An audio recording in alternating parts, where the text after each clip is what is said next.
Hi everyone, it's Becky here. So welcome to another new video on my YouTube channel, and today I'm taking you all to Jean-Talon Market in Montreal, and I'm going to sketch the entrance of the market right here at this table.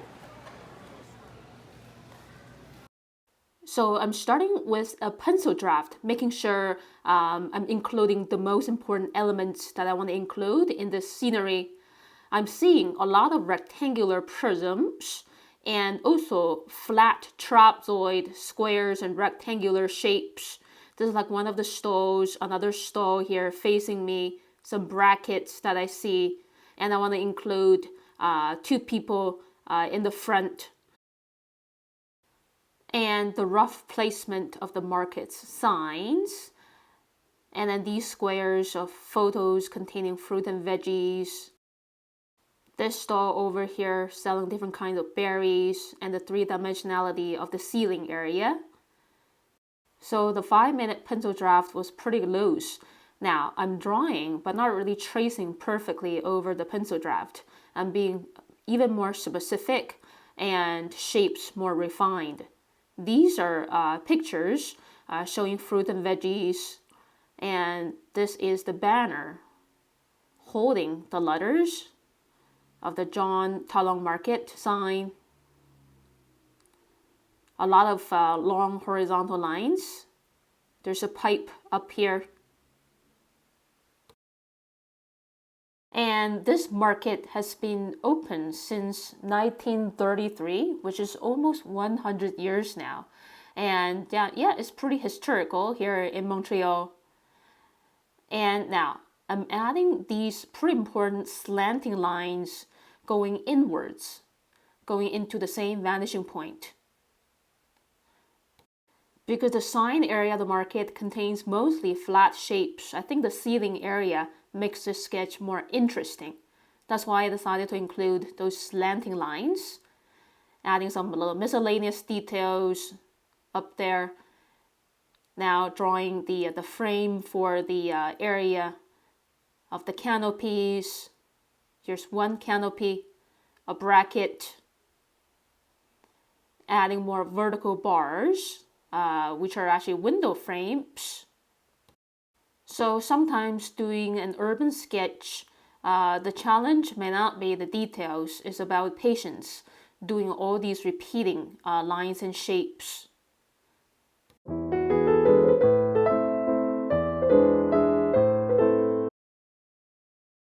So before proceeding to adding the market details, I spot two very interesting people with colorful outfits.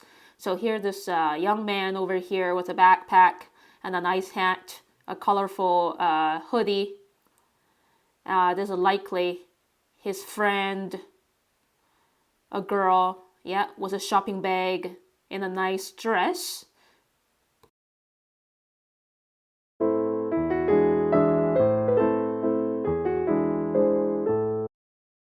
And the next little step is to doodle more people to make this marketplace looking more realistic, busier. And drawing a lady in a sun hat and a backpack. A lot of people coming here has like big bags, backpacks for shopping.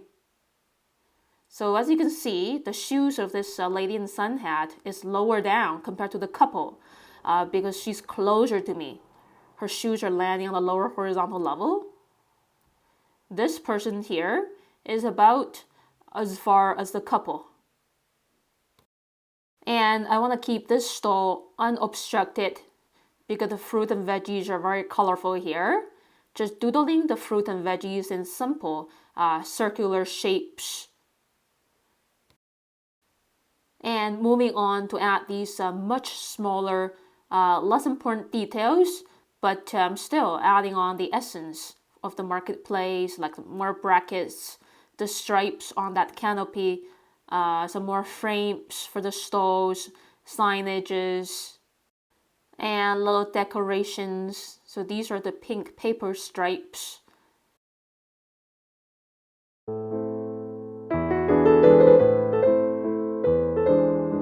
And now I want to draw more people. I spot two siblings. This is the big sister over here and her little brother. together they're looking at the berries. And I think I don't need to add any more people in front of this stall because I want to save a lot of space so we can see the berries. This is the shape of the stall, which is pretty much a flat rectangle. And I think it's better to add one more person over here on the edge of the stall, communicating with the vendor. The boxes of blueberries, strawberries, raspberries.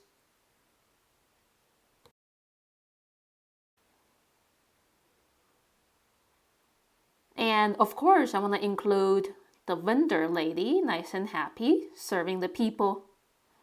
And more metallic frames behind her of other vendors' places.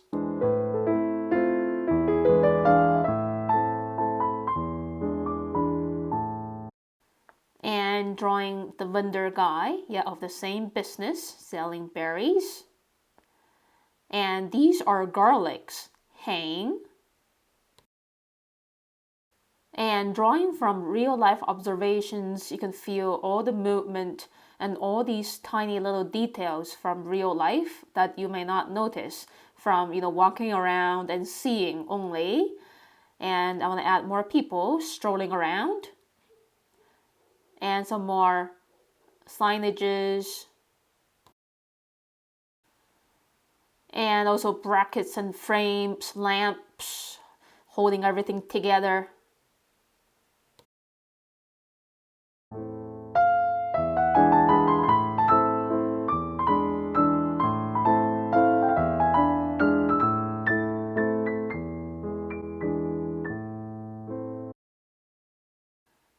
And just drawing the last bit of details, especially in the front, the boxes of peaches, lots of strawberries here,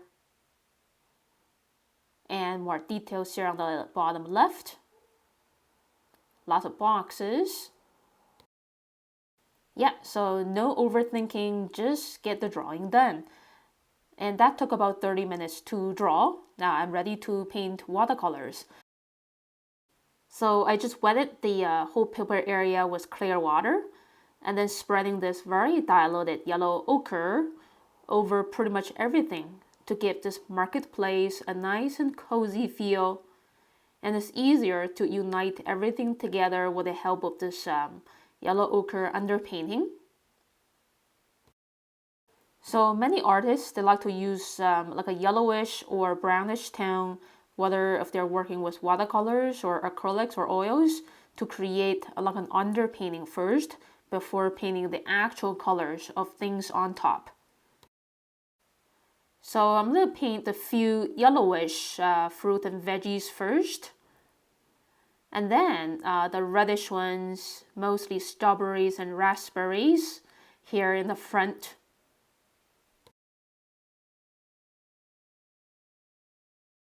And then grabbing spring green to paint the leafy green veggies. And I want to make sure I get these vibrant colors painted first before moving on to the more muted ones, using some permanent rose and pink purple to paint these embellishments. And some more greens to paint the signage and banners here and there. Continue to use these pretty much pure colors straight from the palette to paint these photos of fruit and veggies up here. So these photos up here in a row in vibrant colors is pretty nice, to add more point of interest for this entrance area. And grabbing some less diluted greens on top of the more diluted colored areas. So the painting, I have a higher sense of depth. Same for these red and orangey colors.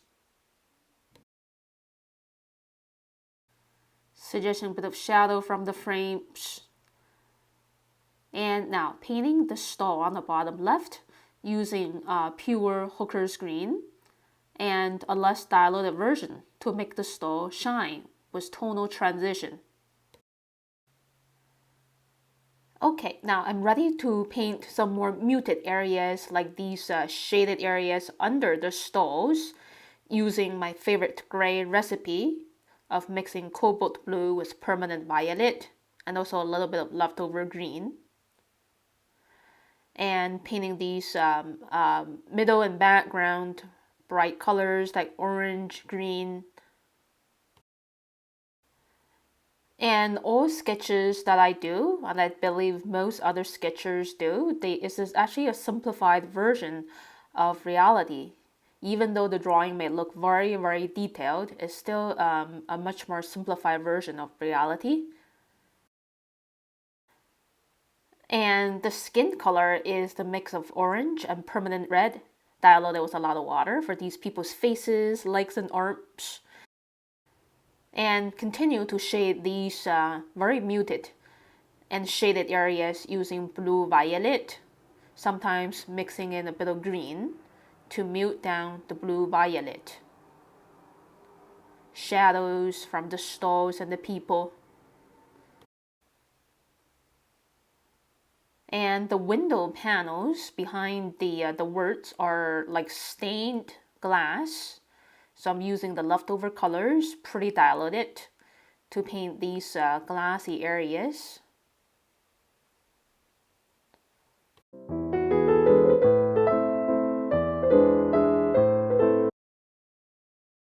And for these people's outfits colors, it could be almost matching colors with the marketplace, adding a nice sense of color balance. For example, that purple dress that I just painted. And this guy, he was indeed wearing like an orange shirt or hoodie, using leftover yellow orange to paint the sun hat. And this guy can be wearing a green shirt, balancing with a green stole on the left. And that shirt of the vendor and some pants could be muted blues and violets in harmony with those grays in the marketplace. And continuing to have fun painting the hair and outfits of these people, yeah, including these little kids. Playing with vibrant versus more muted colors on the outfits. They don't have to look all too bright or all muted.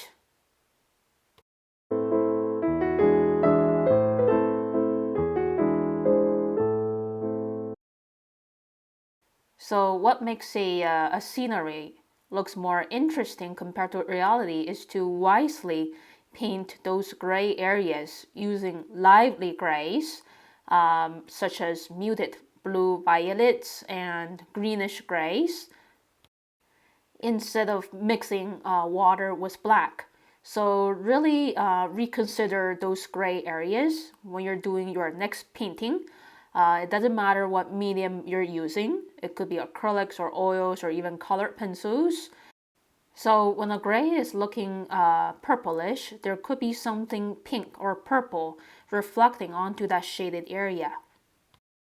Yeah, so here's the look of my finished sketch on location. In total, the drawing and watercolors, it took me about 1 hour and a half.